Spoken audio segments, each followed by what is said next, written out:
সাহাবাদের মধ্যে দুইটা গ্রুপ, কথা বলতে বলতে কথার পিঠে কথা, কথার নাম লতা, ঠিক কিনা? কথা বলতে বলতে ঝগড়া লেগে গিয়ে দুই গ্রুপ। এক গ্রুপ বলে আমরা বেশি সম্মানিত, আরেক গ্রুপ বলে তোরা না আমরা।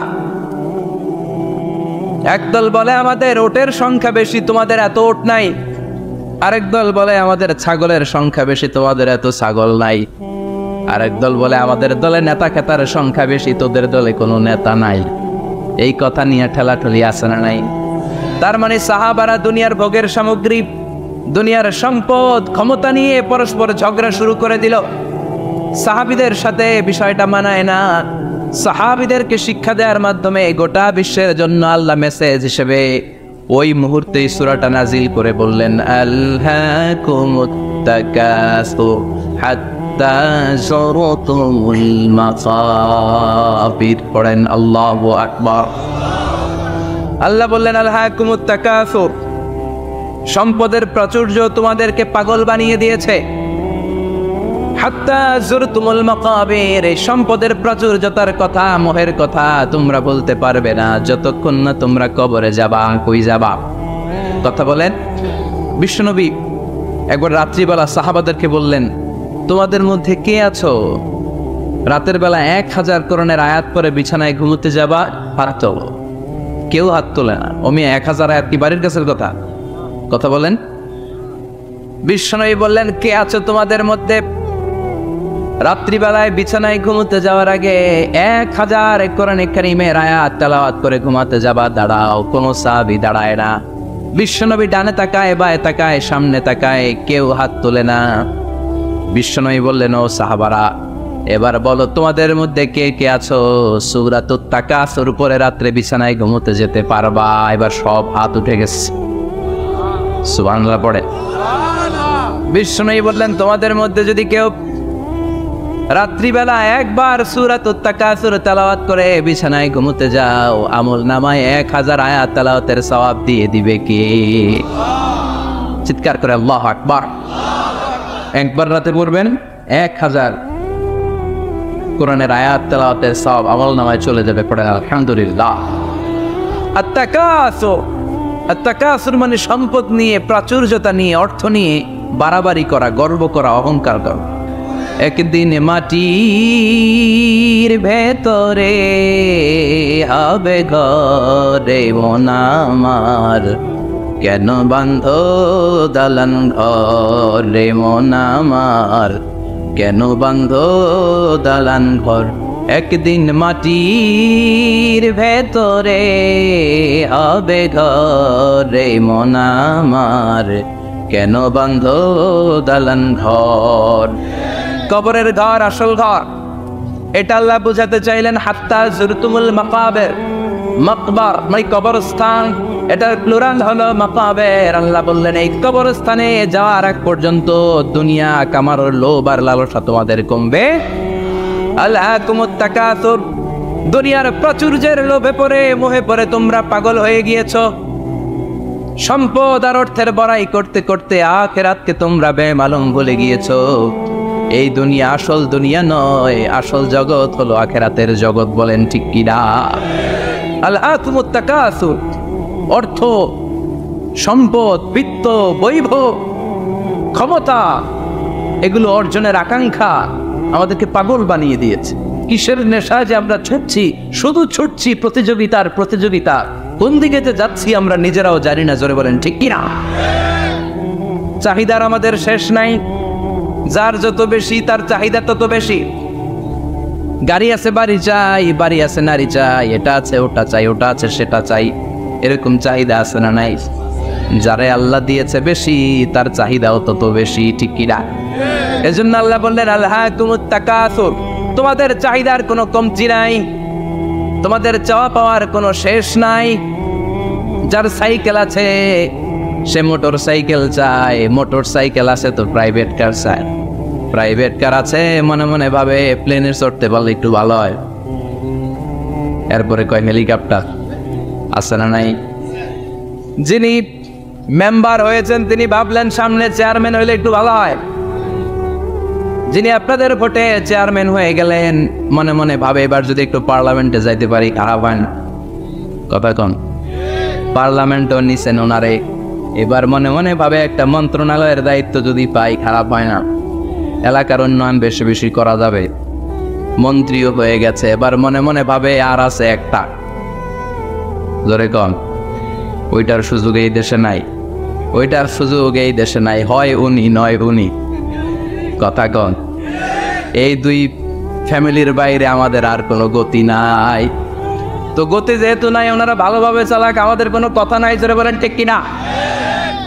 যারাই আমাদের নেতা হবে, আল্লাহ সুন্দরভাবে তাদেরকে দেশটা চালানোর তৌফিক দাও, বলে না আমিন। এজন্য আল্লাহ বললেন, আল্লাহকুমুত তাকাসুরু হাত্তা যুরতুমুল মাকাবির, দুনিয়ার লোভ লালসা প্রতিযোগিতা তোমাদেরকে পাগল বানিয়ে দিয়েছে। পাগল হয়ে গিয়েছি, আরো চাই, আরো লাগবে, আমার আরো লাগবে, এরকম মানসিকতা আমাদের অন্তরের ভেতরে আছে না নেই? এই মানসিকতারে বলে ফকিরি মানসিকতা। কথা কন, বারবার যারা চায় রে কি বলে ফকিরনি। জুমার দিন জুমার নামাজের পরে 5 টাকা দিলেন, দেখবেন আপনারটা থাপা দিয়ে দৌড়ে আরেকজনের কাছে যায়, ওনারটা নিয়ে আবার আরেকজনের কাছে যায়, যেদিকে এই টাকা দেয় ওইদিকে উনি আসে না নাই, কারণ নাম হলো ফকির। নাম কি? আমরা সবাই এরকম ফকির। ধনী হলো একজন, তিনি কে? ইয়া আইয়ুহান নাসু আনতুমুল ফুকারাউ ইলাল্লাহ ওয়াল্লাহু হুয়াল গনিয়ুল হামিদ। আল্লাহ বললেন, গোলাম তোরা সবাই ফকিরের বাচ্চা। আমরা কি? ওই যে কয় না, ফকিরের বাচ্চা কইতে প্রেস্টিজে লাগে, কিন্তু কোরআনে কিন্তু আল্লাহ কয়ে দিয়েছে, আনতুমুল ফুকারা ইলাল্লাহ, তোমরা সবাই আল্লাহর দিকে ফকির। কারণ আমরা রাতে দিনে সব সময় বিপদে পড়লে চাই একজনের কাছে, তিনি কে? অসুস্থ হলে কাঁদি একজনের কাছে, তিনি কে? তুফান হইলে, বন্যা হলে একজনের ডাকি, তিনি কে? বানসারামপুর তুফান হয় না, বন্যা হয় না, সিডর হয় না, কারণ ডাকেন। দেখবেন তুফান হইলে মুসলমানরা যেমনি ডাকে, হিন্দুরাও ডাকে, বৌদ্ধরাও ডাকে, নাস্তিকরাও নাস্তিকতা ভুলে যায়, তখন জিকির চলে একজনের, তিনি কে? আমি বরিশালে গিয়েছিলাম বাসে করে, ফিরে আসছি লঞ্চে। এই একবার সাগরের ভেতরে, নদীর ভেতরে তুফানে পড়েছি। সেই দিন চিনতে পেরেছি আল্লাহ কারে কয়। কারণ আমি শহরে বড় হয়েছি, সাঁতার জানি, স্বাভাবিক সাঁতার, এদিকে ফালাইলে ওদিকে যাইতে পারবো, কিন্তু নদী কি সাঁতরে পারাইতে পারবো? কথা কর। প্রচন্ড তুফান, সদরঘাটে ভিড়তে আর 2 ঘন্টা বাকি। জাহাজ টলমল শুরু করেছে। এবার দেখলাম জাহাজের ভেতরে যত মহিলাগুলো আছে সব চিল্লায় আর ডাকে কারে? হিন্দুগুলাও ডাকে কারে, বৌদ্ধগুলাও ডাকে কার। হঠাৎ করে তুফান থেমে যায়, আবার ধাক্কা মারে, আবার চিল্লা, আছে না নাই? সবার ওকে এক আওয়াজ, বাঁচাও। আমি বললাম, কে বাঁচাইব? ওকে হুজুর আমনে, আমনে দোয়া কালাম পারেন, আমনে বাঁচান। আমি কইলাম, আমারে বাঁচাইব কেডা? আল্লাহ ছাড়া বাঁচানোর কেউ নাই। এজন্য আল্লাহ বললেন, আল্লাহকুমুত তাকাসুরু হাত্তা যুরতুমুল মাকাবির, তোমরা সম্পদের লোভে, দুনিয়ার লোভে পাগলের মতো হয়ে গিয়েছো। ফকিরদের যেই স্বভাব, সেরকম স্বভাব তোমাদের মধ্যে ঢুকেছে, ঠিক কি না? আরো চাই, আরো লাগবে, আরো দাও, সব খামু, সব আমার।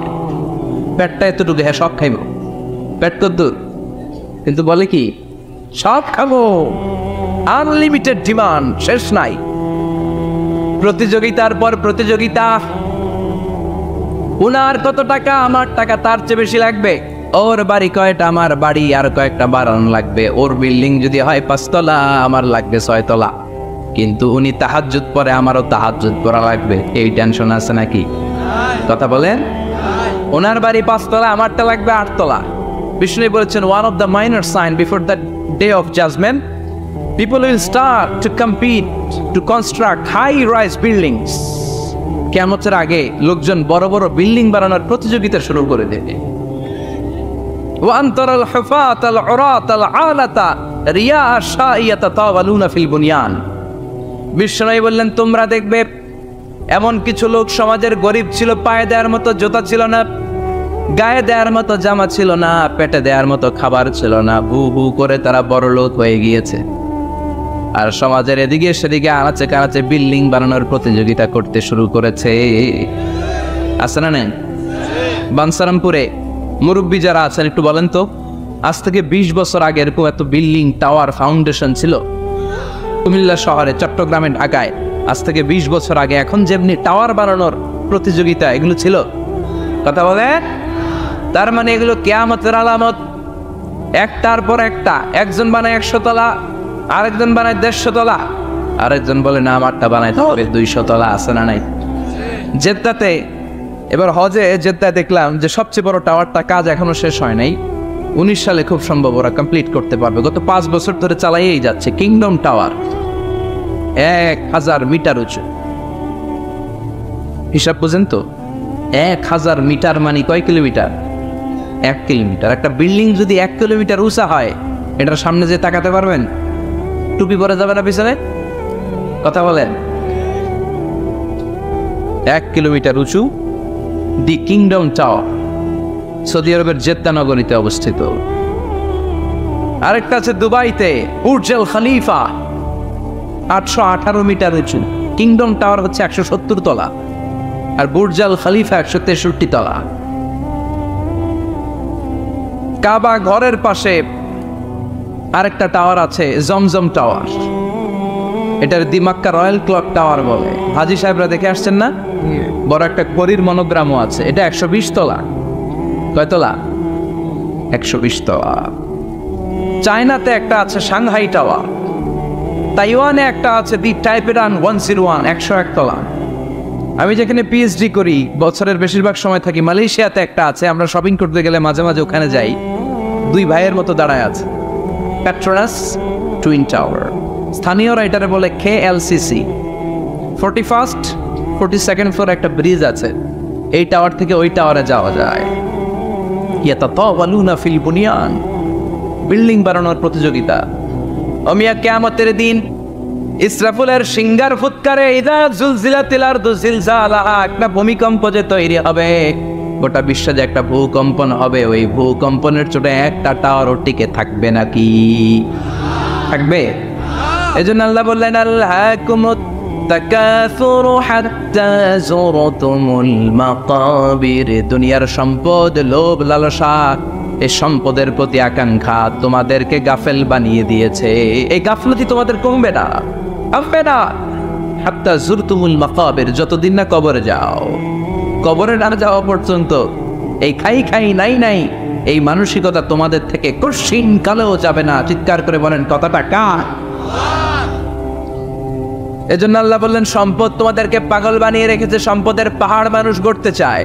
আরব বিশ্বের ধনকুবেরদের সম্পদের তালিকা দেখলে আপনি অবাক হবেন। প্রিন্স ওয়ালিদ বিন তালাল, বর্তমান যেটা আছে MBS বলে ওরে সংক্ষেপে, MBS, মোহাম্মদ বিন সালমান, সম্পদের কোনো অভাব নাই। ওয়ালিদ বিন তালাল আরেক ধনকুবের, আগের বাদশাহ আব্দুল্লাহর ভাগিনা। তার একটা প্লেন আছে, পার্সোনাল জেট প্লেন। এই প্লেনটার 70% মেড অফ গোল্ড, 70% স্বর্ণ দিয়ে বানানো। Can you imagine? কল্পনা করতে পারেন? গত 2 বছর আগে আমি ব্রুনাই গিয়েছিলাম একটা প্রোগ্রামে। ব্রুনাইতে আছে পৃথিবীর সবচাইতে বড় প্যালেস, রাজপ্রাসাদ, নাম ইস্তানা নুরুল ইমান। প্রায় 2000 কক্ষ আছে ওই রাজপ্রাসাদের ভেতর। এটার মালিক হচ্ছে ব্রুনাইয়ের বাদশাহ সুলতান হাসান আল বালখিয়া। গ্র্যান্ড হায়াত নামে একটা হোটেল আছে, ওইটার মালিক। ওনার সংগ্রহে 500টা রোলস রয়েস গাড়ি আছে। কয়টা? এক একটা গাড়ির দাম কমসে কম 10 কোটি টাকা। আচ্ছা, একজন মানুষের পুরো ফ্যামিলি নিয়ে চলতে ফিরতে মজমাস্তি করতেও কয়টা গাড়ি লাগে? হ্যাঁ, একটা গাড়ি, 2টা গাড়ি, সর্বোচ্চ 3টা গাড়ি, ঠিক কিনা? সে তার সংগ্রহে 500 রোলস রয়েস গাড়ি রেখেছে। আর Lamborghini, Ferrari, Porsche, Maybach, Bugatti, Range Rover, Volkswagen, BMW, Mini Cooper, Mercedes Benz, এই ব্র্যান্ডের গাড়ির কোনো অভাব নাই। আরো লাগবে তার, আরো লাগবে। কোথায়? রেঞ্জ রোভার বেরিয়েছে নতুন নিউ ব্র্যান্ডের, BMW 9 সিরিজ কোথায়? আরো গাড়ি লাগবে। এরকম মানসিকতা আজও আরবের ধনকুবেরদের মধ্যে আছে না নেই? এজন্য আল্লাহ বললেন খবরদার, সম্পদ তোমাদেরকে পাগল বানিয়ে দিয়েছে। আলহাকুমুত তাকাসুর, এই সম্পদের মায়া কোনোদিন তোমাদের কমবে না, হাত্তা যুরতুমুল মাকাবির, যতদিন না তোমরা কবরের ভেতরে ঢুকবা। ইসলাম সম্পদ উপার্জন করতে বাধা দেয় না, তবে সেটা হতে হবে হালাল পন্থায়, ঠিক কিনা? কারণ হালালে বরকত দিয়েছে কে? হারামে কোনো বরকত আছে? আচ্ছা বলেন তো, গরু খাওয়া হালাল না হারাম? কুকুরের গোশত খাওয়া হারাম। বাংলাদেশে কি বেশি বেশি গরু জবাই হয় না কুকুর? গরু। গরু বছরে বাচ্চা দেয় কয়টা? একটা। কুকুর বাচ্চা দেয় কয়টা? 6টা 7টা, অনেকগুলো। তারপরেও বাংলার জমিনে গরু বেশি না কুকুর বেশি? সুবহানাল্লাহ পড়বেন না? আর গরু খাইলামও বেশি, গরু জবাই করলামও বেশি, আবার গরু বাচ্চাও দিল কম। কুকুর খাইলাম না, কুকুর জবাইও করলাম না, কুকুর বাচ্চা দিল অনেক, কিন্তু কুকুর কম, গরু বেশি। কারণ গরু খাওয়া হালাল, আর হালালে বরকত ঢুকিয়ে দিয়েছে কে? এজন্য আল্লাহ বললেন, গোলাম হালালে বরকত, হালাল পন্থায় কোটি কোটি টাকার মালিক হন, ইসলামে বাধা নাই। তবে নিসাব পরিমাণ সম্পদ হলে যাকাত দিতে বলেছে কে? অফি আমওয়ালিহিম হাক্কুন লিসসাইলি ওয়াল মাহরুম। তোমার সম্পদের মালিক শুধু তুমি নও, না খেয়ে থাকা সমাজের গরিবদের ওই সম্পদে ভাগ আছে না নেই?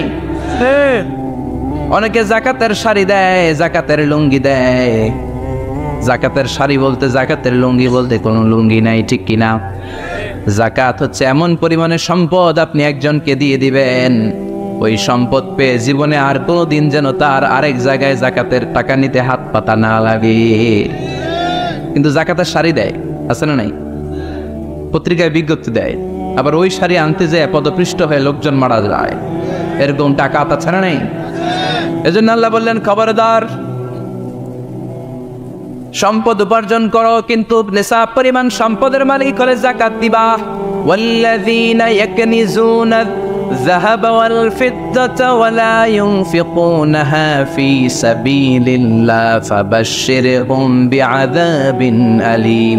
যারা সম্পদের মালিক হয় কিন্তু আমার রাস্তায় যাকাত দেয় না, ও নবী তাদেরকে আপনি কঠিন আযাবের সুসংবাদ দেন। পড়েন নাউযুবিল্লাহ। ও মিয়া, আযাবের কি সুসংবাদ হয় না দুঃসংবাদ? কিন্তু আল্লাহ সুসংবাদ বললেন কেন? কারণ আযাবটা বড় করা হবে। জাকাত যারা দেয় না, ব্যাংক ব্যালেন্স করে, এফডিআর করে, সঞ্চয়পত্র কিনে রাখে, ফ্ল্যাটের পর ফ্ল্যাট কিনে রাখে, জমির পর জমি কিনে রাখে, জাকাত দেয় না, ওদের শাস্তি হবে ভয়ঙ্কর। শাস্তির তীব্রতা বোঝানোর জন্য আল্লাহ বললেন সুসংবাদ। ছেলে পরীক্ষায় ফেল করেছেন, গণিত পরীক্ষায়, মা বলে ফেল করছস, তোর বাপে আসুক, এমন মাইট দিবে, মাইট খেয়ে মজা টের পাবি। ও মেয়ে, মাইট দিলে কি মজা লাগে না ব্যথা? কথা কন তো। মা তো কয় মজা পাবি, মজা টের পাবি, তার মানে মাইটটা খুব করা মাইর হবে, করা। আল্লাহ বললেন কারণের দিকে তাকা, যারা সম্পদের যাকাত দিস না, কারণের দিকে তাকা। সাইয়েদনা মুসা আলাইহিস সালামের চাচাতো ভাই মুসা আলাইহিস সালাম বললেন, কারণ যাকাত দাও। কয় কেন দিমু? কারণ আল্লাহ তোমার সম্পদ দিয়েছে। কারণ বলে কোন আল্লাহ টাল্লাহ আমার সম্পদ দেয় নাই। ইন্নামা উতিতুহু আলা ইলমিন ইনদি, আমার বুদ্ধি খাটিয়ে সম্পদের মালিক আমি হয়েছি। আমার ব্রেন খাটাইছি মিয়া, বুদ্ধি খাটাইছি, মাথার কাম পায়ে ফেলে আমি সম্পদ কামাইছি, কোনো জাকাত টাকা দেব না। সাইয়েদনা মুসা আলাইহিস সালাম বললেন, দাওয়াত দেওয়ার দায়িত্ব আমার, দাওয়াত দিলাম, যাকাত দাও, তাহলে কঠিন আযাব তোমার উপর চেপে বসবে। কারণ বলে পারলে তুমি শাস্তি নিয়ে আসো। সাইয়েদনা মুসা আলাইহিস সালাম আল্লাহরে বললেন, আল্লাহ অনেক আমি দাওয়াত দিলাম, গরিব দুঃখীদের মাঝে যাকাত দেন, আপনি শাস্তি পাঠান। রব্বুল আলামিন বললেন, কিছুক্ষণের মধ্যে পুরো জমিনটা কারণ তার সম্পদ সহ সব কিছুকে মাটিতে দাবিয়ে দিবে। ফাখাসাফনা বিহি ওয়া বিদারিহিল আরদ, হঠাৎ করে পুরো জমিন কারণের সম্পদ সহ মাটিতে টান দিতে লাগলো। আমি জায়গাটা নিজে দেখে এসেছি। আমি মিশরে পড়াশোনা করেছি, তো মিশরের কায়রোতে ছিলাম। কায়রো থেকে প্রায় 100 মাইল দূর হবে একটা শহর আছে ফাইয়ুম। এই ফাইয়ুম শহরে বহাইরা কারুন, কারুনের সব সম্পদ সহ বাড়িঘর সহ জমিন যেখানে দাবিয়ে তাকে জমিনের ভেতরে বুক গর্ভস্থ মাটির ভেতরে ঢুকিয়ে ফেলেছে, ওই জায়গাটা আজও ঠিক ওই রকম আছে। ওখানে একটা লেক হয়ে গিয়েছে, হ্রদ। মিশরীরা এখন মাছ ধরে। জমিন তাকে ভিতরে টানতে লাগলো, হাঁটু পর্যন্ত টেনে ফেলার পরে সে বলে আমি উঠে যাব। কোমর পর্যন্ত মাটির ভেতরে গেড়ে গেল, সে বলল আমি বেঁচে যাব। এবার গলা পর্যন্ত যখন দেহটা মাটিতে দেবে যায়, এবার হাত তুলে বলে, মুসা সব সম্পদ তোমার, আমারে বাঁচাও। এমন ভালো মানুষ, সোজা আঙুলে কি সব সময় ওঠে না। ও মুসা, সম্পদ না, আমারে বাঁচাও, বাঁচতে চাই। সাইয়েদনা মুসা বলে, দ্য টাইম ইজ আপ, সময় শেষ। যখন দাওয়াত দিয়েছি তখন যদি দাওয়াত মেনে নিতা, বেঁচে যেতা। এখন আমারও কিছু করার নাই, আমি গেলাম। ইয়াতাজালজালু ফিল আরদ হাত্তা ইয়াউমুল কিয়ামা, প্রতিদিন সহিহ বুখারীর বর্ণনা 1 বিঘত পরিমাণ আল্লাহ তাআলা জামিনকে আদেশ দিয়েছেন কারুন এবং তার সম্পদকে প্রতিদিন 1 বিঘত করে জামিনের ভেতরে নিতে থাকবে up to the day of judgement, কিয়ামত পর্যন্ত। কারণ তার সম্পদ সহ জমিনের ভিতরে যেতেই থাকবে, যেতেই থাকবে। চিল্লায় পড়েন সুবহানাল্লাহ।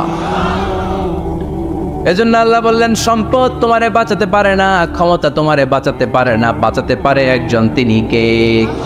আল্লাহকুমুত তাকাসুরু হাত্তা যুরতুমুল মাকাবির, দুনিয়ার সম্পদের লোভে পড়ে আখিরাতকে তোমরা বেমালুম ভুলে গিয়েছো। এই গাফলতি তোমাদের থামবে না যতক্ষণ না তোমরা কবরে ঢুকবা। কার কথা? এজন্য যাকাত দেওয়ার দরকার আছে না নেই? এলাকায় তো এসে গল্প শুনলাম, অনেক বিজনেস ম্যাগনেট আছে, আশা করি তারা জাকাতও দেয়, ঠিক কিনা? আপনাদের মধ্যে থেকে যারা ধনী আছে তাদেরকে পৌঁছাবেন যে জাকাত না দিলে কারণের মতো পরিণতি করে দিতে পারে কে?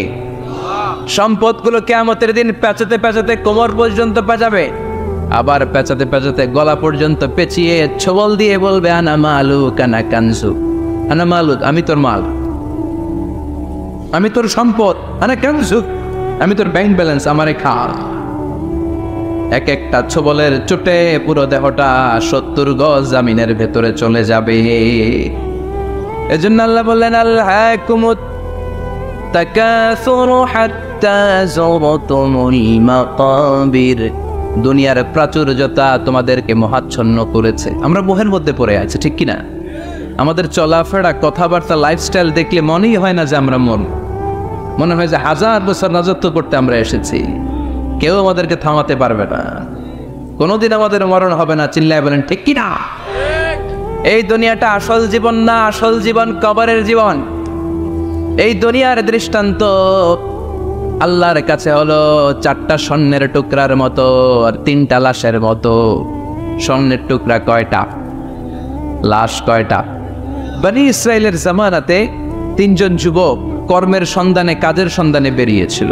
হঠাৎ করে তারা এক গুপ্তধন পেয়ে যায়। গুপ্তধনে তারা পেয়েছে 4টা বড় বড় স্বর্ণের টুকরা। কয়টা? মহা খুশি, খুশিতে বাকবাকুম। চিন্তা করলে আমরা আজীবন খেয়ে পড়ে চলে যেতে পারবো, কিছুই করা লাগবে না। 3 জন মিলে স্বর্ণ নিয়ে বসে প্ল্যান করলো, ভাগ বটোয়ারা করার আগে একজন বাজার থেকে রুটি কিনে নিয়ে আয়, আগে পেট ভরে খেয়ে নেই, তারপরে ভাগ বটোয়ারা। একজন রুটি আনতে গিয়েছে, ওই 2 জন ভাবতে শুরু করলো, যেটাতে রুটি আনতে পাঠাইছে ওটা যদি মেরে দিতে পারি তাহলে ভাগাভাগির আর কোনো কাম নাই। স্বর্ণ কয়টা? তুই নিবি 2টা, আমি নেব 2টা। আর যে রুটি কিনতে গিয়েছে সে মনে মনে ভেবেছে রুটির মধ্যে বিষ মাখিয়ে নিয়ে যায়। কি মাখিয়ে নিয়ে যায়? ওই 2টা বিষ খাইয়া ঠুস। সব যেই চিন্তা ওই কাজ, রুটির মধ্যে বিষ মাখিয়ে নিয়ে এসেছে। 2 বন্ধু ওইটারে ধরে আঘাত করতে করতে দুনিয়া থেকে বিদায় করে দিয়েছে। এবার 2টা বলে, এইটারে মারতে অনেক কষ্ট হয়েছে, আগে খাইয়া লই। এরপরে তুই 2টা, আমি 2টা। এবার বিষ মাখানো রুটি খেয়ে ওরাও শেষ। আহা, আল্লাহু আকবার। 4টা স্বর্ণের টুকরা পড়ে আছে, 3টা লাশ পড়ে আছে। আদিহি মাসালু হায়াতিদ দুনিয়া, এটা দুনিয়ার জীবনের দৃষ্টান্ত। এজন্য মানুষের স্বভাব হলো আরো চাই, আরো চাই। বিশ্বনবী বললেন, লাউ লিকুল্লি ইবনি আদামা ওয়াদিয়াম মিন যাহাব, আল্লাহ বনি আদমের সবাইকে যদি এক একটা স্বর্ণের পাহাড়ের মালিক বানিয়ে দেয়, আহাব্বা আন ইয়াকুনা লাহু ওয়াদিয়ান, সে চাইবে কেমন করে আরেকটা স্বর্ণের পাহাড়ের মালিক পাওয়া যায়। ও মিয়া, আমার যদি একটা স্বর্ণের পাহাড়ের মালিক বানায় দেয়, আমার 14 পুরুষ সে স্বর্ণের পাহাড় বেচা খেয়ে শেষ করতে পারবো? তা আরেকটা দিয়ে আমি কি করবো? সবাইকে যদি এক একটা স্বর্ণের পাহাড়ের মালিক বানিয়ে দেয়া হয়, তারপরে প্রত্যেকে চাইবে কেমন করে আরেকটা পাহাড়ের মালিক হওয়া যায়। কারণ ওই যে খাই খাই, আরো লাগবে, আরো লাগবে। ওয়ালাই ইয়ামলা ফাহু ইল্লা তুরাব, কবরের মাটি ওর মুখে ঢোকার আগ পর্যন্ত ওর এই খাই খাই স্বভাবের বন্ধ হবে না। চিৎকার করে বলেন ঠিক কি না? এজন্য আল্লাহ বললেন, কবরে না ঢুকলে তোমাদের এই আকাঙ্ক্ষা থামবে না, লোভ লালসা বন্ধ হবে না। হাত্তা যুরতুমুল মাকাবির, কবরে তোমাদেরকে যেতেই হবে, মরতে তোমাদেরকে হবে। এই পৃথিবীতে কেউ থাকার জন্য আসে নাই, জোরে বলেন ঠিক কি না? মরতেই হবে, যেতেই হবে, চলে যেতেই হবে। এজন্য বিশ্বনবী বলতেন, আকসিরু যিকরা হাযিমিল লাযাত, জীবনের সব স্বাদ আল্লাহকে নিঃস্বাদ করে দেয়, পানসা করে দেয়। ওই মৃত্যুর কথা বেশি বেশি স্মরণ করবা। জীবনের স্বাদ আল্লাহ সব কিছুকে পানসা করে দেয়। কোন জিনিস? মরণ। চিল্লায় বলেন কোন জিনিস? আর জোরে বলেন কোন জিনিস? সুনিশ্চিত যেতেই হবে। কোনো সন্দেহ আছে? কথা বলেন, সন্দেহে আছে কারো? The most certain thing in our life is death, and the most uncertain thing in our life is the time of death. আমাদের জীবনের সবচেয়ে সুনিশ্চিত বিষয় হচ্ছে আমাদের মরণ, মরতে হবে। কিন্তু সবচেয়ে অনিশ্চিত বিষয় হচ্ছে মরণের সময়। কখন মরবো এটা আমরা কেউ জানি না, কিন্তু মরবো যে এটা আমরা সবাই জানি। চিল্লায় বলেন ঠিক কি না? এজন্য রব্বুল আলামিন বলেন, কিতাবুন আনজালনাহু ইলাইকা লিতুখরিজান NASA Minaj যুলুমাতি ইলান Noor. Muhammad, I've revealed this holy and sacred book unto you in order to lead the mankind out of darkness into the light. ও নবী, কেন এই কোরআন পাঠালাম জানো নাকি? শোনো, অন্ধকারাচ্ছন্ন মানুষগুলোরে আলোর পথে নিয়ে যাওয়ার জন্য, বামপন্থী গুলারে ডানপন্থী বানানোর জন্য, জাহান্নামী গুলারে জান্নাতে পাঠানোর জন্য। পড়েন ঠিক কি না? কোরআন পড়লে কেউ বামপন্থী থাকতে পারে না, পারে? জাহান্নামী থাকতে পারে না, পারে? অন্ধকারে থাকতে পারে না। তাকে আলোর পথ দেখায় কে? কারণ কোরআন নিজেই তো আলো। হেরার গুহা থেকে বিশ্বনবী আলো নিয়ে এসেছেন, গোটা বিশ্বটাকে আলোকিত করে দিয়েছেন।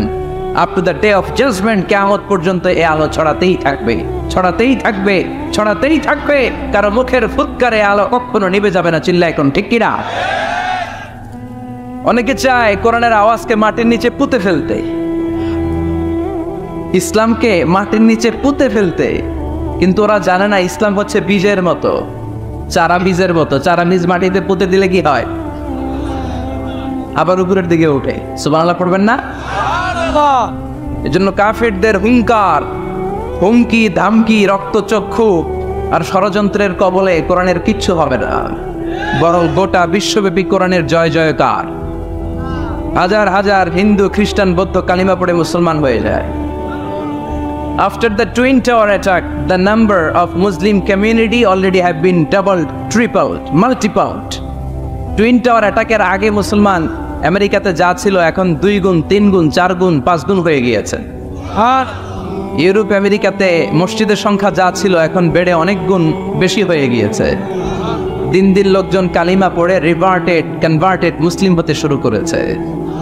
এটাই প্রমাণ করে এই কোরআনের বিজয়কে ঠেকাবার মতো শক্তি মহাবিশ্বে কারো নাই। চিৎকার করে বলেন ঠিক কিনা? এজন্য আল্লাহ বললেন, নবী, কিতাবুন আনজালনাহু ইলাইকা লিতুখরিজান নাসা মিনাল যুলুমাতি ইলান নূর। এই কিতাবটাকে আমি দিয়েছি অন্ধকারাচ্ছন্ন মানুষগুলোকে এই কিতাবের আলোকে আপনি আলোকিত করে দিবেন। জাহিলি যুগের ওমরকে আপনি গোটা বিশ্বের সেরা ওমর বানাবেন। যে ওমর বিশ্বনবীর কল্লা কাটার জন্য তলোয়ার নিয়ে বিশ্বনবীর কাছে এসেছিল, ওই ওমরকে ইসলামের ছায়াতলে এনে ইসলামের খলিফা বানিয়ে দিয়েছে কে? তাইলে ইসলামের আগের ওমর পরের ওমর পার্থক্য আছে না নাই? ওমরের জীবনটাকে আলোকিত করেছে যেই পুস্তকটা, যে বইটার নাম সবাই বলেন কি নাম? এই বইয়ে কোনো ভুল আছে? সন্দেহ আছে? সংশয় আছে? This is the book whereof there is no doubt in it, no suspicion in it. There is no doubt in it, and a guidance to those who are muttaqeen, who are Muslimin, who are the believers. এই কোরআনে কোনো ভুল নাই, কোনো সন্দেহ নাই। মুত্তাকিনদের জন্য আল্লাহ তাআলা হেদায়েতের মেথোডোলজি করে এই বইটাকে পাঠিয়েছেন। পড়েন সুবহানাল্লাহ। এই বইটা এমন বই যে বইটা ১৫০০ বছর পর্যন্ত আমাদের সমাজে, জীবনে, ফ্যামিলিতে লেগে যাওয়া যত জট ছিল সব জটগুলোকে খুলে সমাধানের আলো দেখিয়েছে। বলেন ঠিক কিনা? This book is a problem solving methodology. এই বইটা সমস্যার সমাধান করে দেয়, জট খুলে দেয়, ঝামেলার নিরসন করে দেয়। নাকি কোরআন জট লাগায়? নাকি পেস লাগায়? পেস লাগায় না, খোলে। তার মানে সব সমস্যার সমাধান দিতে পারে। সমাধান চাও যদি জীবনে, মরণে ফিরে যাও, খোঁজে নাও, চোখ রাখো কোরআনে। চোখ রাখবেন কোথায়? না এটিএন বাংলার পর্দায়, জি বাংলার পর্দায়, স্টার জলসা, কিরণমালা, কোথায় রাখবেন? সবাই পড়েন। সমাধান চাও যদি জীবনে, মরণে ফিরে যাও, খোঁজে নাও, চোখ রাখো কোরআনে। If you want the solution this dunya and akhirah, go back, have a look to the holy Quran. Subhanallah.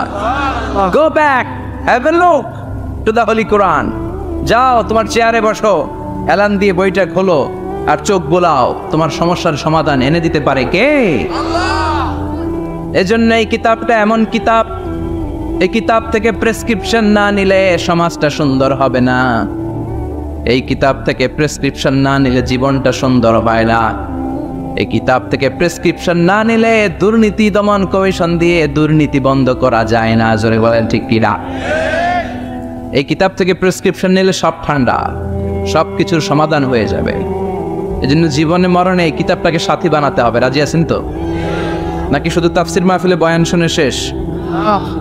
কোরআন তেলাওয়াত করতে রাজি আছেন তো? Our duties to the holy and sacred book, holy Quran. আমাদের যে সমস্ত দায়িত্ব আছে এই কিতাবের প্রতি, তার প্রথম দায়িত্ব হচ্ছে recitation of this holy book. প্রতিদিন এই বইটাকে তেলাওয়াত করা, আবৃত্তি করা, সুন্দর কণ্ঠে আবৃত্তি করা। বিষ্ণু বলেছেন, মান লাম ইয়াতাগান্না বিল কোরআন ফালাইসা বিন্না। যে সুন্দর কণ্ঠে কোরআন তেলাওয়াত করে না সে আমার উম্মত হতে পারে। এজন্য কোরআন তেলাওয়াতের দরকার আছে না নাই? কোরআন তেলাওয়াত করেন তো? কিয়ামতের দিন কোরআন যদি আমাদের বিরুদ্ধে দাঁড়ায়, জান্নাতের দরজা খুলবে না আটকে যাবে? এজন্য প্রথমত প্রতিদিন আমরা কোরআনের তেলাওয়াত করব। রাজি আছেন? মনে থাকবে? যারা কোরআন জানেন না, হুজুর কোরআন শিক্ষার আসর একটা করবেন সান্ধ্যকালীন রমজান মাসে। মুরব্বীরা, বয়স্করা যারা কোরআন পড়তে পারে না তারা এখানে এসে কোরআন শিখবেন। রাজি আছেন তো? আমরা কোরআন জেনে বুঝে মরতে চাই। রাজি আছেন? কোরআন শিখলেও লাভ, শিখাইলেও লাভ। খায়রুকুম মান তাআল্লামাল কুরআনা ওয়া আল্লামা। The best person among you who reads Quran by himself and teaches it to others. সবচেয়ে সেরা আল্লাহর কাছে সে যে নিজেও কোরআন পড়ে অন্যেরও পড়ায় দেয়। আপনি যদি কাউকে শুধু সূরাতুল ফাতিহাটা শিখিয়ে দেন, সে সারা জীবনের নামাজে যত সূরা ফাতিহা পড়বে তার সওয়াব তো তার থাকবেই, ওইটার একটা পার্সেন্টেজ সওয়াব আপনার আমলনামায় আছে না নাই? কি এক কিতাব, এক অক্ষর পড়লে 10টা নাকি। সুবহানাল্লাহ বাড়িতে যায় বললেন, এক আয়াত পড়লে জান্নাতের বিল্ডিং এক এক তলা করে লম্বা হতে থাকে। আর তেলাওয়াত দিস কান দিয়ে ঠান্ডা মাথায় শুনলে আকাশ থেকে রহমতের ঝিরি ঝিরি বাড়িধারা নামতে থাকে। অন্যকে শিখাইয়ে দিলে আল্লাহর কাছে শ্রেষ্ঠ লোকদের তালিকায় নাম চলে যায়। এজন্য কোরআনের সাথে অ্যাটাচমেন্ট উইথ দ্য হোলি কোরআন বাড়ানোর দরকার আছে না নাই? কোরআনের প্রতি আমাদের আরেকটা দায়িত্ব হচ্ছে টু মেমোরাইজ দ্য হোলি বুক কোরআন। কোরআনকে মুখস্থ করা। অনেকে মনে করে যারা হেফজখানায় পড়ছে এদেরই দায়িত্ব কোরআন মুখস্থ, এরাই করবে না। এটা আমাদের সবার দায়িত্ব, এটা গ্লোবাল দায়িত্ব, এটা পুরো উম্মার দায়িত্ব। আমরা যে যতটুকু পারি, যতগুলো সূরা পারি মুখস্থ করার চেষ্টা করব। রাজি আছেন? সবাই রাজি আছেন তো? কোরআনের প্রতি আমাদের সবচেয়ে বড় দায়িত্ব হচ্ছে মাতৃভাষায় আমাদের এই কোরআনকে বুঝতে হবে। ঠিক কিনা? আল্লাহ কি বলছেন, কি আমাদেরকে জানাতে চাইলেন, সব আল্লাহ বলে দিয়েছেন এই কোরআনে। নতুন করে আল্লাহ আকাশ থেকে কিছু আর পাঠাবে? সব সমাধান এই বইয়ের ভিতরে দিয়ে দিয়েছে। তো আল্লাহ কি সমাধান দিলেন, কি রোড ম্যাপ দিলেন, কি কর্মসূচি ঘোষণা করলেন জানার দরকার আছে না নাই? এজন্য কোরআনের বঙ্গানুবাদ পড়বেন। বাংলা ভাষায় কোরআন পাওয়া যায়, মোবাইলে অ্যাপস পাওয়া যায়। সব জায়গায় আমরা বলি মোবাইলের অ্যাপসে বাংলা কোরআন রাখবেন, তাফসির রাখবেন। ইসলামিক লাইব্রেরিগুলো থেকে কোরআনের বঙ্গানুবাদ নিয়ে আসবেন। রমাদানে 7 খতম 8 খতমের কোনো দরকার নাই, একটা খতম দেন। আর বাকি সময়টা মাতৃভাষায় পড়েন আল্লাহ কি বলতে চাইলো। আল্লাহ কসমোলজির কথা, জিওলজির কথা, বায়োলজির কথা, এমব্রয়োলজির কথা, বোটানির কথা, হিউম্যান অ্যানাটমির কথা, এমন কোনো বিষয় নাই যে বিষয়ের ব্যাপারে আল্লাহ কোরআনে কোনো কথা বলে নাই। পড়েন সুবহানাল্লাহ। এজন্য মাতৃভাষায় কোরআন বুঝতে হবে। প্রতিদিন একটা করে আয়াত হলেও আমরা কোরআনের বাংলা অনুবাদ করার চেষ্টা করব। রাজি আছেন? সহিহ বুখারীতে হাদিসের চ্যাপ্টারে একটা চ্যাপ্টার আছে, ইযহাবু বিনা নুসলিহ বাইনাহুম, আমাকে নিয়ে চলো আমি মিলায়া দিব। চ্যাপ্টারের নাম ইযহাবু বিনা, আমাকে নিয়ে চলো না আমি ওদের মধ্যে মিলায়া দিব। আল্লাহর হাবিব সাল্লাল্লাহু আলাইহি ওয়াসাল্লাম ঝগড়া দেখলেই এই কথাটা শোনায় দিতেন, আরে আমি আছি তো, আমাকে নিয়ে চলো আমি মিলায়া দেব। আমরা মিলায় দেই না আরো লাগায় দেই? হ্যাঁ, আগুন ধরলে আপনারা কি দিয়ে নিবার? তেল দিয়ে না পানি দিয়ে?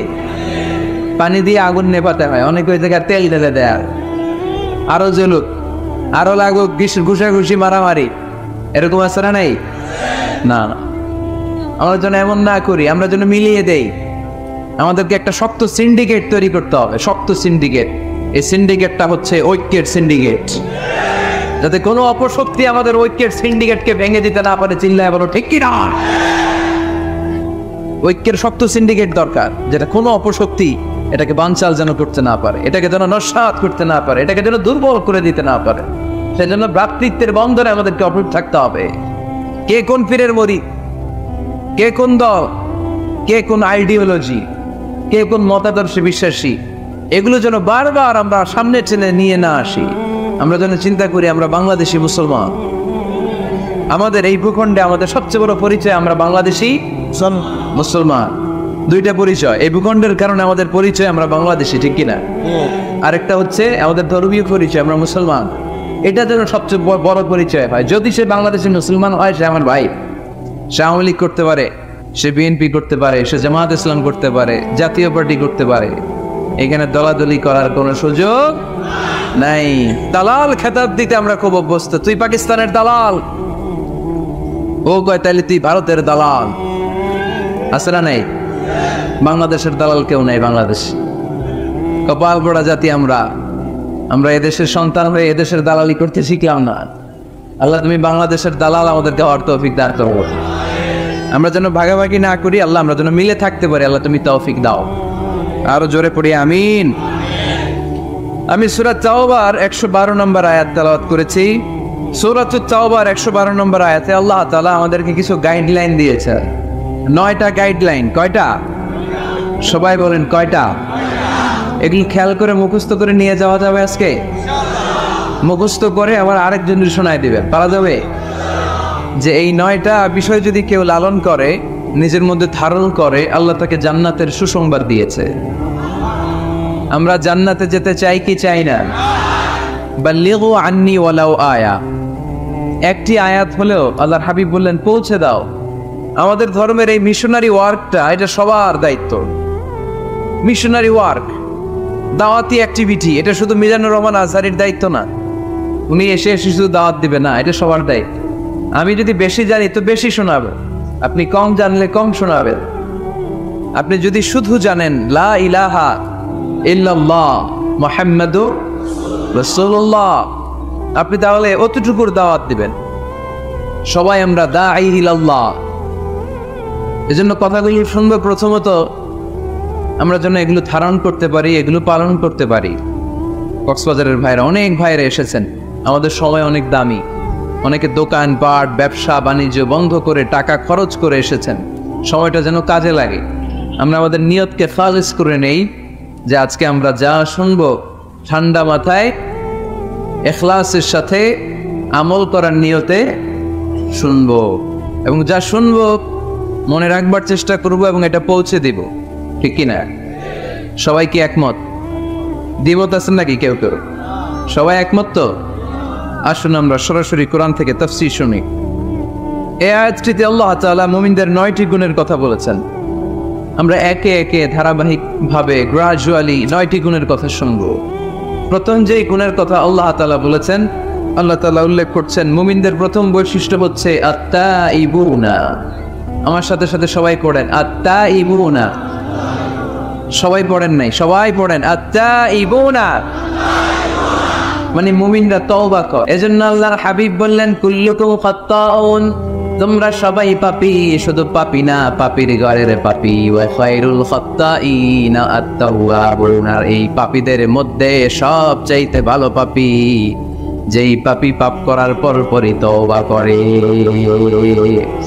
ইয়া আইয়ুহাল্লাযীনা আমানু তুবু ইলাল্লাহি তাওবাতান নাসুহা, ও বিশ্বাসীরা, তোমরা যদি অন্যায় করে ফেলো, তোমরা যদি ভুল করে ফেলো, তোমরা যদি নিজের নফসের উপর জুলুম করে ফেলো, উপলব্ধি আসার পরে আমার কাছে ক্ষমা চাও, তওবা করো।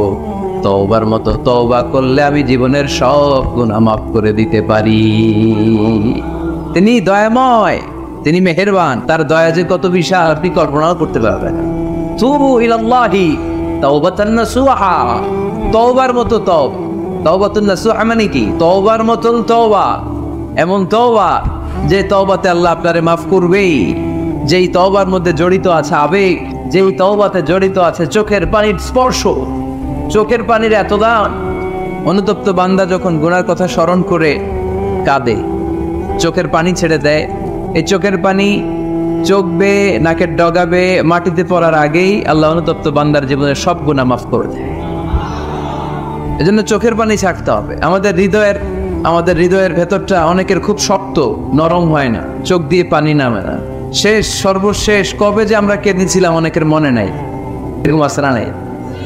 যদি জিজ্ঞেস করি ভাই আল্লাহর ভয়ে সর্বশেষ কাঁদছিলেন মনে নাই? কবে যে কাঁদছিলাম, এত ব্যস্ত আমি, কখন কাঁদারই তো সময় নাই, এরকম আছে না? নাই না। কুল্লুকুম খাত্তাউন, সবাই পাপী, আর এই পাপীদের মধ্যে সবচেয়ে বড় পাপী যে পাপ করার পরপরই তওবা করে। আপনার পাপ কত বড়, কি গুনাহ করেছেন, কত বড় জুলুম করেছেন, আপনার পাপ, আপনার অন্যায়, আপনার ভুল, আপনার জুলুম যত বড়ই হোক, আল্লাহর দয়া, আল্লাহর ক্ষমা তার চাইতে বড়। আমাদের পাপ যদি হয় খালের পানির সমান, বিলের পানির সমান, জেনে রাখবেন আল্লাহর দয়া সাগরের পানির সমান। আমাদের পাপ যদি হয় পাহাড়ের সমান, আল্লাহর দয়া আকাশের সমান। এজন্য আল্লাহ বললেন তুবু ইলাল্লাহি তাওবাতান নাসুহা, তওবার মতো তওবা করো। তওবার মতো যদি তওবা করতে পারো, সব গুনাহ মাফ করে দিতে পারে কে? কত যে দয়াময় চিনি, কত যে মেহেরবান। দয়ার ভালোবাসাকে তিনি 100 টুকরা করেছেন, এক টুকরা আমাদের সবার মাঝে ভাগ করে দিয়েছেন, 99 টুকরা উনি নিজের মধ্যে রেখে দিয়েছেন। দেখেন আমাদের এক টুকরার ভালোবাসার নমুনা পৃথিবীব্যাপী আপনি খোঁজ করে দেখেন, কত ভালোবাসার ঘটনা। এক একজন যে কত লাভ স্টোরি জানে। যদি জিজ্ঞেস করি ভাই একটা লাভ স্টোরি শোনান, আপনি ঘটনা শুনতে শুনতে নিজেই কাঁদতে শুরু করবেন। এত চমৎকার লাভ স্টোরি, এত চমৎকার ভালোবাসার উপন্যাস, এত চমৎকার নাটক, ভালোবাসার দৃশ্য দেখলে অবাক লাগে। বন্ধু বন্ধুর জন্য ভালোবাসা, স্বামী স্ত্রীর জন্য ভালোবাসা। নেপালের ওই যে কি যেন একটা এয়ারপোর্টে আমাদের ইউএস বাংলার একটা এয়ারক্রাফট ক্র্যাশ করেছিল, হ্যাঁ, হাজবেন্ড ওয়াইফ, কি নাম এটা? ত্রিভুবন ইন্টারন্যাশনাল এয়ারপোর্ট, ত্রিভুবন। এই ত্রিভুবনে আমাদের পাইলট যখন সিগন্যাল চাচ্ছিল, ওখানে ওই 10 না 01 নাকি 20 এই নিয়ে কনফিউশনের কারণে ওনারা সেফলি ল্যান্ড করতে পারেনি, মারাত্মক ক্র্যাশ। কিছু ফ্যামিলি দেখলাম, নিউ কাপল, ভেরি নিউ কাপল, নতুন বিয়ে হয়েছিল, হাতে মেহেদির দাগগুলো শুকায়নি, তখন জ্বলে পুরে হাজব্যান্ড সারখার, কিন্তু হাজব্যান্ড আর ওয়াইফের হাত এই যুগল আলাদা হয়নি। স্বামী তার স্ত্রীকে ধরে রেখেছিল শেষ মুহূর্তে। বিমানের ভেতরে যখন ফায়ার, হাজব্যান্ড তার ওয়াইফের হাত ছাড়েনি, ওয়াইফ ছাড়েনি স্বামীর হাত। ভালোবাসার নমুনা। 1 ভাগ ভালোবাসার ছিটেফোঁটা আমরা পেয়েছি, ঠিক কিনা? ওই 1 ভাগ কি আমি একা পাইছি, আপনি একা পাইছেন? আমরা সবাই মিলে। আমি পত্রিকায় একটা রিপোর্ট দেখেছি, আমি প্রায় বলি, বন্যার পানিতে পানি খেতে খেতে মা জীবন শেষ, কোমর পানি, গলা পানি, নাক সমান পানি, পানি খেতে খেতে শেষ, কিন্তু বাচ্চাটারে বুদ্ধি করে বালতির মধ্যে এরকম চেপে ধরে রাখছে, বন্যার পানিতে পানি খেতে খেতে মা শেষ। আল্লাহর মেহেরবানিতে বাচ্চাটা মরে নাই।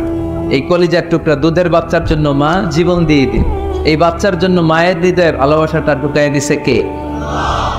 দুনিয়ার ভালোবাসার নমুনা যদি এই হয়, 100 টুকরা ভালোবাসার 1 টুকরার এক্সাম্পল যদি পৃথিবীতে এই হয়, যার মধ্যে 99 টুকরা ভালোবাসা তিনি রেখে দিয়েছেন, তার ভালোবাসা বেশি না কম? এজন্য আল্লাহ বললেন, তওবার মতো তওবা করো, ক্ষমার মতো ক্ষমা চাও, কাদার মতো কাঁদো, কাদার মতো কাঁদলে সব মাফ করে দেয় কে? আপনি কি পাপ করছেন? আপনি কি অন্যায় করেছেন? কেন আপনি হতাশ? কেন আপনি নিরাশ? লা তাইয়াসু মির রাউহিল্লাহ, ইন্নাহু লা ইয়াইয়াসু মির রাউহিল্লাহি ইল্লাল কওমুল কাফিরুন। আল্লাহর রহম থেকে, ভালোবাসা থেকে নিরাশ হয়ো না। আল্লাহর রহমত আর দয়া থেকে নিরাশ হয় তারা যারা কাফের, ঠিক কি না? কত পাপ করেছেন আপনি? বনি ইসরাইলের এক সিরিয়াল কিলার ছিল, সহিহ বুখারীতে এসেছে, সে এত হত্যা করেছে, হত্যা করতে করতে করতে 99 জন মানুষকে সে সিরিয়ালি মার্ডার করে ফেলছে। কয়জনকে? আপনি মারছেন কয়জন রে? আমি মারছি কয়জন রে? সে 99 জনকে মারছে। কয়জনকে? 99 জনকে। মারার পরে তার অন্তরে ভয়, আয় রে 99 জনকে আমি শেষ করে দিলাম, না জানি আমার নসিবে কি আছে, না জানি আল্লাহ আমারে কি শাস্তি দেয়। ভয়ে এক রাহেবের কাছে গেল, খ্রিস্টান পাদ্রী, খ্রিস্টানদের আল্লাহর ওলি, যে বলে, ও আল্লাহর ওলি, আমার তো বড্ড ভয় হয়, আমি অপরাধ করেছি। কি অপরাধ? আমি 99 জনকে হত্যা করেছি। রাহেব বলে, 99 জনকে হত্যা করছো? সর্বনাশ, তোর কপালে তো ক্ষমা নাই। সিরিয়াল কিলার কয়, আমার কপালে যদি ক্ষমা না থাকে তোরে বাঁচায় রেখে লাভ কি? আমি যেহেতু শেষ, তোরেও শেষ করে হবে। ওরেও মেরে ফেলে। এবার সেঞ্চুরি, এবার সেঞ্চুরি করে আবার ভয়, হায় রে 100 জনের মারলাম, না জানি আমার নসিবে কি আছে। খুঁজতে লাগলো কোনো ভালো আলেম আছে কিনা। আলেমের কাছে গেছে, যে বলে, আলেম 100 হত্যা করেছে আমি, 100 খুনের আসামি, আমার নসিবে কি ক্ষমা আছে? আলেম বলে, তুমি কি গুনাহ করছো মিয়া? তোমার গুনাহ যত বড় হোক, তোমার অন্যায় যত বড় হোক, তোমার পাপ যত বিশাল হোক, আমার আল্লাহর দয়া ভালোবাসা তার চাইতেও বিশাল। তুমি একটা ভালো জায়গায় যাও, এই এলাকাটা ভালো না, এখানে সব জালিমদের বসবাস, তুমি ভালো মানুষদের এলাকায় চলে যাও, সেখানে যে তওবা করো। লোকটার অন্তরে ভয় এসেছে, তওবার নিয়ত করেছে। বাসায় যে কাপড় চোপড় ব্যাগের ভেতরে ঘুরে ঘর থেকে বের হওয়ার সাথে সাথে মালাকুল মাউত এসে রূহ কবজ করেছে। ফাজাআত মালাইকাতুর রাহমা ও মালাইকাতুল আযাব, রহমতের ফেরেশতারা আসছে, আযাবের ফেরেশতারাও আসছে। রহমতের ফেরেশতারা বলে, যেহেতু রিয়েলাইজেশন আসছে, ভালো পথে যাওয়ার ইন্টেনশন আসছে, আমরা রূহ নিব। আযাবের ফেরেশতারা বলে, না, এখনো তো ভালো হইতে পারে নাই, 100টা খুনের বিষয়টা সহজ না, 100 জন মানুষকে হত্যা করেছে, তার রূহটা আমরা নিয়ে সিজ্জিনে ঢুকাবো। রহমতের ফেরেশতারা বলে, না, তার রূহটা আমরা নিয়ে ইল্লিনের ভেতরে ঢুকাবো। 2 দল ফেরেশতার মারামারি, 2 দল ফেরেশতা ঝগড়া লেগে গেছে, এরা বলে আমরা, এরা বলে আমরা, বেজাল আছে না নাই? আল্লাহ বলে, ধাক্কা ধাক্কি আর ঝগড়ার দরকার নাই, ফিতা দিয়ে মাপো। ভালো এলাকাটা, যে এলাকায় যাচ্ছিল, ওই এলাকাটা যদি কাছে হয়, রহমতের ফেরেশতারা নিয়ে যাও। খারাপ এলাকা যদি কাছে হয়, আযাবের ফেরেশতারা নিয়ে যাবা। খারাপ এলাকাটা কি কাছে নাকি অনেক কাছে? একেবারে কাছে, ঘর থেকে মাত্র বের হয়েছিল, ঠিক কিনা? আর ভালো এলাকা তো অনেক দূর। আল্লাহ জমিনকে আদেশ করলেন, ভালো এলাকাটা তুই সংকুচিত হয়ে কাছে চলে আয়, খারাপ এলাকাটা তুই দূর থেকে দূরান্তরে চলে যা। মেপে দেখা গেল যে খারাপ এলাকা অনেক দূরে, ভালো এলাকা একেবারে কাছে।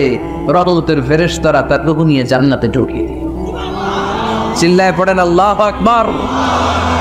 এজন্য তওবা যদি তওবার মতো করতে পারেন, চাওয়ার মতো যদি আল্লাহর কাছে চাওয়া যায়, সব গুনাহ মাফ করে দিবে কে? বিশ্বনবী বলেন, আমার আগের কোনো গুনাহ নাই, পরের কোনো গুনাহ নাই। লিয়াগফিরা লাকাল্লাহু মা তাকদ্দামা মিন যামবিকা ওয়া মা তাআখার। আল্লাহ বললেন, নবী আপনার কোনো গুনাহ নাই, আপনি মাসুম, নিষ্পাপ, নিষ্কলুষ, আপনার কোনো পাপ নাই, গুনাহ নাই, অন্যায় নাই। তারপরে বিশ্বনবী বলেন, ওয়াল্লাহি লা আস্তাগফিরুল্লাহ ওয়া আতুবু ফিল ইয়াউমি আকসার মিন 70 মাররা। প্রতিদিন আমি বিশ্বনবী 70 বারেরও বেশি আল্লাহর কাছে তওবা করি। কয়বারের বেশি? 70 বার। কোনো গুনাহ আছে? কোনো পাপ আছে? কোনো অন্যায় জীবনে করেছে? উনি যদি প্রতিদিন করে 70 বার, আমাদের করা দরকার কয়বার? হ্যাঁ, 70,000 বার। আমরা করি কয়বার করি? বছরে করি না 70 বার, ঠিক কিনা? আওয়াজ করে সবাই তওবা পড়েন আস্তাগফিরুল্লাহ, আবার পড়েন আস্তাগফিরুল্লাহ, আবার পড়েন আস্তাগফিরুল্লাহ। আপনার তওবা, আপনার ইস্তেগফার আপনি নিজেই পড়বেন। অনেকে বলে ইমাম সাহেব না আনলে তওবা পড়া যাবে না, আছে না নাই? হুজুরের সাথে তওবা পড়াইতে হয় না, আপনার তওবা আপনি করবেন, আপনি অনুতপ্ত হবে। আপনি ডাকতে দেরি, আল্লাহ ডাকে সাড়া দিতে দেরি হয় নাই। ওয়া ইযা সাআলাকা ইবাদি আন্নী ফাইন্নী করিব, যখন জিজ্ঞেস করে আমি কোথায়, নবী আপনি বলে দেন আমি কাছে। আল্লাহ কাছে না দূরে? আল্লাহর কাছে কোনো ভায়া হয়ে যাওয়া লাগে, কোনো কেরানি হয়ে যাওয়া লাগে না, কোনো মাধ্যম হয়ে যাওয়া লাগে আল্লাহর কাছে? আল্লাহ বলে ডাকলেই আল্লাহ ডাকে সাড়া দেয়। চিল্লায় বলেন ঠিক কি না? আল্লাহ বললেন যদি আমার কাছে আসতে চাও 1 বিঘত, আমি আসি 2 বিঘত। যদি আমার কাছে আসতে চাও 1 হাত, আমি আল্লাহ আসি 2 হাত। যদি আমার কাছে হেঁটে হেঁটে তুমি বান্দা আসতে চাও, আমি আল্লাহ তোমার দিকে দৌড়ে দৌড়ে যেতে চাই। তুবু ইলাল্লাহি তাওবাতান নাসুহা, তওবার মতো তওবা, তওবার মতো তওবা করলে সব গুনাহ মাফ করে দিতে পারে কে? তাহলে মুমিন বান্দার প্রথম গুণ হচ্ছে আত-তাইবুনা। প্রথম গুণটা কি? আত-তাইবুনা। সবাই পড়েন, আবার পড়েন আত-তাইবুনা। তওবার 5টা শর্ত আছে। কয়টা? আরো জোরে বলেন কয়টা? 1 নাম্বার হচ্ছে অ্যাকনলেজমেন্ট, স্বীকার যাইতে হবে যে আল্লাহ আমি সবচেয়ে বড় গুনাহগার। কি গুনাহ করছেন আপনি জানেন না, এগুলো স্বীকার করেন, একটার পর একটা লিস্ট করে আল্লাহর শোনান, যদিও আল্লাহ সব জানে, ঠিক কিনা? আপনি বলেন আল্লাহ আমি এই পাপ করেছি, আল্লাহ আকাশের নিচে জমিনের উপরে আমার চাইতে বড় গুনাহগার আর কেউ নাই, এমন কোনো পাপ নাই যেটা আমি করি নাই। আল্লাহ আমি ছাড়া তোমার গোলামের অভাব নাই, কিন্তু তুমি ছাড়া আর একটা রবও আমার নাই, ঠিক কিনা? এভাবে আল্লাহরে বলেন। অ্যাকনলেজমেন্ট, স্বীকারোক্তি, আল ইকরার, স্বীকার জান যে আপনি গুনাহগার, আপনার চাইতে বড় গুনাহগার এই তল্লাটে দ্বিতীয়টা নাই। 2 নাম্বার হলো রিপেন্টেন্স, অনুতপ্ত হন, চোখের পানি ছাড়েন, মাফ করে দিবে কে? সাইয়েদনা আদম আলাইহিস সালাম ভুল করলেন, ক্ষমা চাওয়ার সময় এই 2টা কাজ তিনি আগে করলেন। প্রথমে তিনি স্বীকার গেলেন তিনি ভুল করেছেন, তারপরে তিনি অনুতপ্ত হলেন। আমরাও যদি ভুল করি কেমন করে আল্লাহর কাছে ক্ষমা চাইতে হয় সেই দোয়াটা আমাদের জন্য রেখে গেলেন। পড়েন রব্বানা যালামনা আনফুসানা ওয়া ইন লাম তাগফির লানা ওয়া তারহামনা লানাকুনান্না মিনাল খাসিরিন। ও আমাদের রব, জুলুম করেছি নফসের উপর, তুমি যদি মাফ না করে দাও আমরা ক্ষতিগ্রস্তদের অন্তর্ভুক্ত হয়ে যাব, আমরা খাসিরিনদের ভেতর শামিল হয়ে যাব, ঠিক কি না? তাহলে প্রথমে গেল অ্যাকনলেজমেন্ট, স্বীকারোক্তি, স্বীকার করবে। ওযু করে জায়নামাজটা বিছিয়ে দিয়ে স্বীকার করেন যে আল্লাহ আমার চেয়ে বড় পাপী কেউ নাই, চোখের পানি ছেড়ে অনুতপ্ত হন। 3 নম্বরে স্টপ। 3 নম্বরে কি? সবাই বলেন স্টপ মানে কি? থামেন, আর না, অনেক আগ বাড়ছে, এবার একটু থামেন। যেই পাপটা করেছিলেন ওটা থামায় দেন। নাকি ঘুষ খাইতেছেন, সকালে ঘুষ খাইয়া বিকালে মাফ চাবেন, বিকালে ঘুষ খাই আবার রাতে মাফ চেয়ে নিয়ে, এটা আল্লাহর সাথে গেম খেলা হয়ে যায়, ঠিক কিনা? আল্লাহর সাথে গেম খেলা যাবে? আল্লাহর সাথে কৌশল করা যায়? সব কৌশলীর বড় কৌশলী কে? কেউ যেটা পারে না, পারে কে? স্টপ, থামেন। To stop what you have committed from sins, যে পাপ আপনি করেছেন এটা থামায় দেন, আর ওটা করা যাবে না। 4 নাম্বার শর্ত হলো টু হেট, ঘৃণা করতে হবে। যে পাপটা করে ফেলছিলেন এটা মনে প্রাণে ঘৃণা করতে হবে, মন থেকে এটার ব্যাপারে একটা ঘৃণা জন্মাতে হবে। 5 নাম্বারে to commit, to determine you never repeat this sin again. আল্লাহর এই ওয়াদা দিবেন, এই কমিটমেন্ট দিবেন যে আল্লাহ পারতপক্ষে আমার জীবনে এই পাপ, এই অন্যায় আমি জীবনে করব না। চিল্লায় বলেন ঠিক কিনা? এই 5টা শর্ত সামনে রেখে 5টা শর্তকে আমল করে কেউ যদি তওবার মতো তওবা করে তার জীবনের সব গুনাহ মাফ করে দিবে কে? এজন্য আল্লাহর হাবিব বলতেন আত-তাইবু মিনাজ যামবি কামান লা যামবা লাহু। তওবার মতো কেউ যদি তওবা করে তার অবস্থা কেমন হয় জানো নাকি? মায়ের পেট থেকে বাচ্চা বের হলে নবজাতকের যেমনি গুনাহ থাকে না, তওবা কবুল হলে ওই ব্যক্তিটাও নবজাতকের মতো হয়ে যায়, তার আমলনামায় কোনো গুনাহ থাকে না। আত-তাইবু মিনায যামবি কামান লা যামবা লা। কেউ যদি তওবার মতো তওবা করে তখন তার অবস্থা এমন হয়ে যায় যে তার আমলনামায় আর কোনো গুনাহই থাকে না। চিল্লায় বলেন ঠিক কিনা?